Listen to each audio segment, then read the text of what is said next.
terus dilakukan oleh para kandidat, partai politik, dan penyelenggara pemilu. Dalam setiap tahapannya, para penyelenggara diimbau agar tetap bersikap netral guna memastikan proses pilkada berlangsung aman dan lancar. Netralitas pada setiap tahapan pilkada penting dilakukan untuk memastikan bahwa proses pilkada berlangsung adil dan transparan, serta tidak memihak pada salah satu calon atau partai politik. Panwasli menekankan bahwa integritas dan profesionalisme penyelenggara pilkada adalah kunci dalam menjaga kepercayaan publik terhadap hasil pemilihan.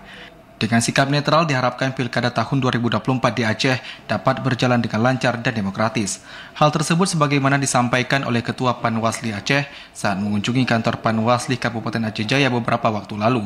Untuk menjaga kualitas demokrasi yang bersih diperlukan kerjasama semua pihak.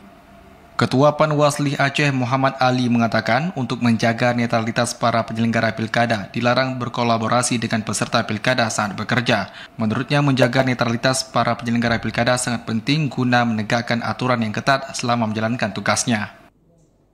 Sangat-sangat dilarang berkolaborasi dengan peserta di saat kita bekerja nanti. Karena itu bisa menyebabkan hancurnya netralitas seorang penyelenggara. Maka harus dibatasi termasuk pertemuan dengan penyelenggara ataupun mengikuti acara-acara yang dibuat oleh penyelenggara untuk menjaga netralitas kita sebagai penyelenggara.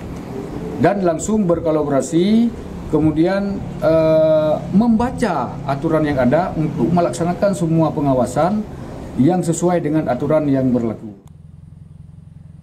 Dengan menjaga kenetralan saat pilkada diharapkan penyelenggara dapat menjaga integritas sehingga hasil pemilu benar-benar mencerminkan kehendak rakyat tanpa adanya pengaruh dari pihak-pihak yang berkepentingan.